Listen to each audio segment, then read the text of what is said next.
Hello students. तो आज हम तैयार हैं नेक्स्ट वीडियो के साथ। आज हम डिस्कस करेंगे मैनेजमेंट के नेचर के बारे में, सेकंड पार्ट, जैसे मैनेजमेंट एज अ साइंस। इससे पहले हमने मैनेजमेंट एज एन आर्ट के बारे में डिस्कस किया था, जिसमें हमने पढ़ा था कि मैनेजमेंट को आर्ट की कैटेगरी में क्यों रखा गया है। तो उसके कुछ पॉइंट्स थे जस्टिफाई किए हुए, उस पॉइंट्स के बारे में हमने डिस्कस किया था। आज हम दूसरा कंटेंट लेकर आए हैं मैनेजमेंट एज अ साइंस, कि मैनेजमेंट को हमने साइंस की कैटेगरी में क्यों रखा है। देखो भाई, इस चीज़ को समझने से पहले एक चीज़ समझिए। जो हम वर्ड बोल रहे हैं साइंस का यहाँ सीधा सा मतलब होता है, हम प्योर साइंस के बारे में नहीं बात कर रहे हैं। हम जब साइंस के बारे में बात करते हैं तो साइंस दो तरीके की होती है। एक होती है प्योर साइंस, ठीक है, और दूसरी होती है इम्प्योर साइंस। अब इन दोनों में फ़र्क क्या है? फ़र्क यह है कि जब हम प्योर साइंस के बारे में बात करें तो प्योर साइंस का सीधा सा मतलब है हम उन साइंस के बारे में बात करें जो हर सर्कमस्टांसेस में क्या होता है वो सेम रहता है, जो प्योरली साइंटिफिक है। जैसे केमिस्ट्री हुआ, फिजिक्स हुआ, ये क्या है? ये प्योर साइंस है। एलिमेंट्स, कंपोनेंट्स, मॉलिक्यूल्स, ये सब प्योर साइंस है।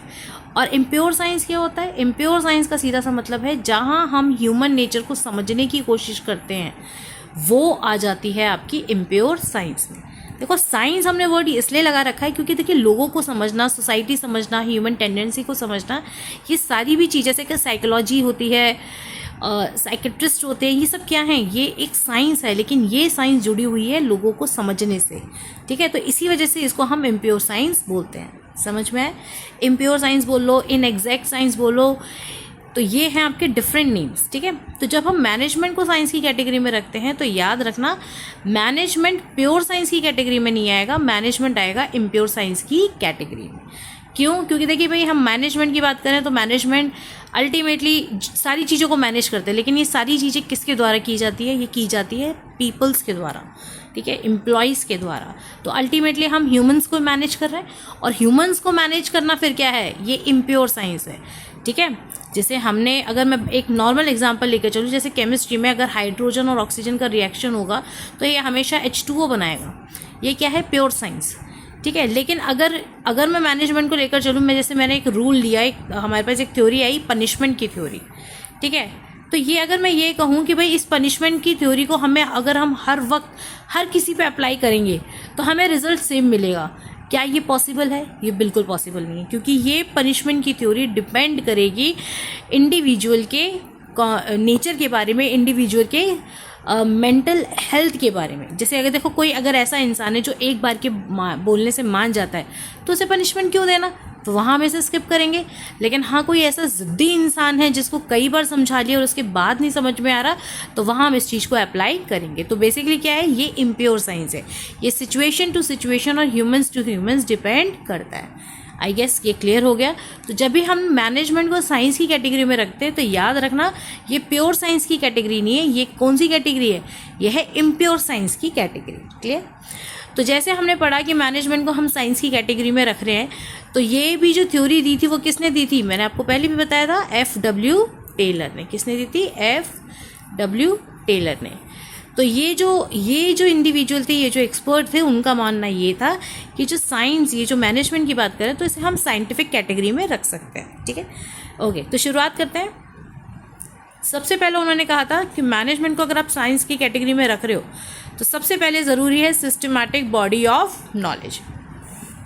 सिस्टमैटिक बॉडी ऑफ नॉलेज का सीधा सा मतलब होता है कि जैसे साइंस, थ्योरी, एक्सपेरिमेंट्स, ऑब्जर्वेशन, इनके थ्रू ही बनती है, तो ऐसे ही हमारी जो साइंस है यानी कि मैनेजमेंट है, ये मैनेजमेंट के कुछ प्रिंसिपल्स, कुछ लॉजिक, कुछ रूल्स रेगुलेशन ऐसे हैं जो हमने, यानी कि हमारे पुराने साइंटिस्ट ने इन सारी चीज़ों को एक्सपेरिमेंट के बेसिस पे, ऑब्जर्वेशन के बेसिस पे और टेस्टिंग के बेसिस पे अप्लाई करने के बाद ही ये रूल रेगुलेशन की कैटेगरी में आए हैं। क्लियर हो गया? तो that is systematic body of knowledge. System, जैसे बोलते हैं ना, चीज़ों को सिस्टमाइज करना, प्रॉपर तरीके से रखना, तो यहाँ पर भी मैनेजमेंट को हमने प्रॉपर तरीके से इसे डिवाइड किया है, ठीक है। हमारे पास कुछ टेक्निक्स हैं, कुछ थ्योरीज हैं, कुछ प्रिंसिपल्स हैं, इन सब चीज़ों को हमने प्रॉपरली क्या किया है? कंबाइंड किया है, अंडरस्टैंड किया है, और उसके बाद फिर हमने इसको इम्प्लीमेंट किया है। क्लियर हुआ? सिस्टमाइज बॉडी ऑफ नॉलेज, यानी कि जो भी हमारा नॉलेज है, यानी कि जो भी हमारा मैनेजमेंट का नॉलेज है वो क्या है, वो सिस्टमाइज तरीके से है। ठीक है, सिस्टमाइज तरीके से कैसे? प्रॉपर एक्सपेरिमेंट है, प्रॉपर ऑब्जर्वेशन है, उसे कंडक्ट किया और उसके बाद हम एक कंक्लूजन पे आए हैं। क्लियर? ओके, इसके बाद जो सेकेंड चीज़ है जो सपोर्ट करती है साइंस को, वो है प्रिंसिपल बेस्ड ऑन एक्सपेरिमेंट। जैसे मैंने आपको अभी बताया कि हम यहाँ जो भी बात कर रहे हैं वो हवा में नहीं कर रहे हैं। हमारे साइंटिस्ट जो थे F.W. टेलर, उन्होंने अगर कहा है कि मैनेजमेंट साइंस है तो सिर्फ इस वजह से नहीं क्योंकि वो एक्सपर्ट थे और उन्होंने कह दिया और हमने मान लिया, बिल्कुल नहीं। क्यों? क्योंकि उन्होंने कुछ प्रिंसिपल्स, कुछ टेस्टिंग की है, कुछ ऑब्जर्वेशन किया और उसके बाद हम एक नतीजे पे आए हैं कि मैनेजमेंट के ये प्रिंसिपल्स जो है हम इसको साइंटिफिक कैटेगरी में रखेंगे। और सबसे ज़रूरी बात अगर मैं आपको बताऊं तो साइंस को जब हम मैनेजमेंट के साथ कंबाइन करते हैं तो ऑटोमेटिक एक इफ़ेक्ट आता है, that is cause and effect relationship. ठीक है, cause and effect relationship management का सबसे इंपॉर्टेंट प्रिंसिपल है। इसका मतलब ये है कि देखिए, जैसे हमने साइंस में पढ़ा है, every action has a equal reaction. ठीक है, जैसा आप करोगे वैसे ही सामने वाला या जो उसका रिएक्शन आएगा। ऐसे ही मैनेजमेंट को जब आप फॉलो करते हैं तो मैनेजमेंट में कोई भी चीज़ अगर आप कर रहे हो उसका कॉज एंड इफ़ेक्ट हमेशा साथ में देखने को मिलेगा। कॉज का मतलब है क्या कारण है और उस कारण से आपके ऊपर क्या इम्पैक्ट आ रहा है, दैट इज़ इफ़ेक्ट। ठीक है, तो ये भी सारी चीज़ हमने किसके बेसिस पे है? साइंटिफिक अप्रोच के बेसिस पे की है। हमने ये एक्सपेरिमेंट कंडक्ट किया था और उसके बाद हमें ये पता चला कि मैनेजमेंट में जब कोई भी चीज़ इम्प्लीमेंट होती है तो उसके बीच में कॉज एंड इफेक्ट रिलेशनशिप आता ही आता है। ओके, तीसरी चीज़ अगर हम बात करें यूनिवर्सल वैलिडिटी। यूनिवर्सल वैलिडिटी का सीधा सा मतलब होता है कि भाई सब जगह इसका क्या रिस्पॉन्स रहेगा। तो देखो, एक चीज़ मैंने आपको स्टार्टिंग में बताई थी कि हम मैनेजमेंट एज अ साइंस यानी इम्प्योर साइंस के बारे में बात कर रहे हैं, जो प्रॉपर तरीके से एग्जैक्टली साइंस नहीं है, हम उसके बारे में बात कर रहे हैं। तो भाई ऑब्वियस सी बात है, जब प्रॉपर तरीके से वो साइंस नहीं है, इम्प्योर साइंस है, तो ऑब्वियस सी बात है आपको इसके रिजल्ट्स भी अलग अलग देखने को मिलेंगे। जैसे मैंने आपको जस्ट एग्जांपल दिया था कि हाइड्रोजन और ऑक्सीजन को कंबाइन करोगे, चाहे किसी भी सर्कमस्टेंसेस पे, आप इंडिया में कर लीजिए, बाहर कर लीजिए, अल्टीमेटली ये फॉर्म क्या करेगा? वाटर ही करेगा।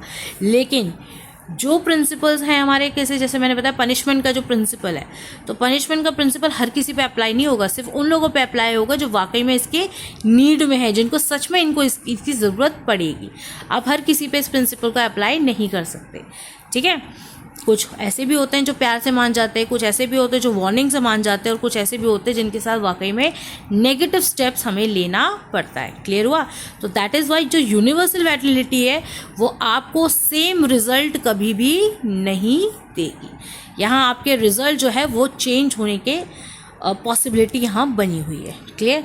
तो अगर हम इन सारी चीज़ों को कंक्लूड करें तो कंक्लूड करने में एक चीज़ समझ में आएगी कि management is a social science और इम्प्योर साइंस और इनएग्जैक्ट साइंस। क्योंकि हम बात कर रहे हैं ना मैनेजमेंट कौन सा साइंस है, तो मैनेजमेंट साइंस तो है, ये कंफर्म है, लेकिन ये प्योर साइंस नहीं है। जैसे आपको फिजिक्स केमिस्ट्री है तो ये प्योर साइंस नहीं है, ये इम्प्योर साइंस है। इम्प्योर साइंस हम क्यों बोल रहे हैं? क्योंकि यहाँ हम ह्यूमन साइकोलॉजी या ह्यूमन रिसोर्स के साथ एक्चुअली डेवलप करते हैं, और ह्यूमन रिसोर्स या ह्यूमन माइंड को समझना एक कॉम्प्लेक्स प्रोसेस है। ठीक है, एक कॉम्प्लेक्स प्रोसेस है। जैसे दवाइयाँ होती हैं, मेडिसिन जो होती है, वो हर मेडिसिन हर चीज़ के लिए अलग होती है। जैसे मान के चलो, बीइंग अ डॉक्टर, जो सर्दी जुकाम वाला इंसान आ रहा है मैं उसको भी सरदर्द की गोली दे रही हूँ, मान के चलो नॉर्मल। ठीक है, और जिसको लीवर में इन्फेक्शन हो उसको भी क्या मैं सरदर्द की गोली देके काम चला सकती हूँ? या किसी और को अगर जैसे किडनी में कोई प्रॉब्लम है या हार्ट में कोई प्रॉब्लम है, तो इन सारी चीज़ों के लिए मैं एक चीज़ रख रही हूँ, तो एक सरदर्द की गोली, क्या काम चल जाएगा? नहीं चलेगा। ठीक वैसे ही मैनेजमेंट भी डिपेंड करता है कि लोगों की रिक्वायरमेंट क्या है, लोगों की साइकोलॉजी क्या है, और उसी बेसिस पे हम अपने एक्सपेरिमेंट को या अपने प्रिंसिपल्स को इम्प्लीमेंट करते हैं। और एक चीज़ फिर ध्यान देने वाली बात ये कि आपका जो भी डिसीजन होगा उस डिसीजन के पीछे कोई ना कोई कॉज एंड इफ़ेक्ट रिलेशन आपको देखने को मिलेगा ही मिलेगा। जैसे अगर मान के चलो मैंने किसी इंडिविजुअल को जॉब से बाहर निकाला, ठीक है, ये मैंने निकाल दिया था जॉब से बाहर, तो ये तो हो गया कॉज। इसका इफेक्ट क्या होगा? इसका इफेक्ट ये होगा कि उसको देखते हुए या तो वो इंडिविजुअल कुछ इंडिसिप्लिन करेगा, या उस इंडिविजुअल को देखते हुए मेरी ऑर्गेनाइजेशन के 4-5 लोग और क्या करेंगे, सेम उसी प्रिंसिपल्स पे फॉलो करना शुरू करेंगे। ठीक है, बात समझ में आई? तो कहने का मतलब है कि मैनेजमेंट साइंस तो है लेकिन प्योर साइंस नहीं है, इनएग्जैक्ट साइंस है। और इनएग्जैक्ट साइंस होने की वजह से जनरली क्या होता है कि इसमें रिजल्ट्स आपको अलग अलग फॉर्म में या अलग अलग कैटेगरी में देखने को मिलेगा, एग्जैक्ट सेम रिजल्ट आपको नहीं मिलेगा। क्लियर है? तो इसी वजह से इसकी वैलिडिटी जो है वो रिजल्ट आपको हमेशा सेम नहीं देगी। दूसरी चीज़, हमेशा एक एक्सपेरिमेंट के ऊपर होता है, एक्सपेरिमेंट कंडक्ट किया जाता है और उसके बेसिस पे हम आगे थ्योरी थीसिस को बनाते हैं। और याद रखना, साइंस की बात कर रहे हैं तो साइंस में सब चीज़ क्या होती है, सिस्टमाइज्ड होती है। तो ऐसे ही मैनेजमेंट के रूल्स रेगुलेशन नॉलेज जो है वो सारी क्या है, एक सिस्टमाइज तरीके से अप्रोच की गई है। ठीक, तो आई गेस ये टॉपिक आपको क्लियर हो गया। अपकमिंग टॉपिक में हम लास्ट वाला टॉपिक स्टार्ट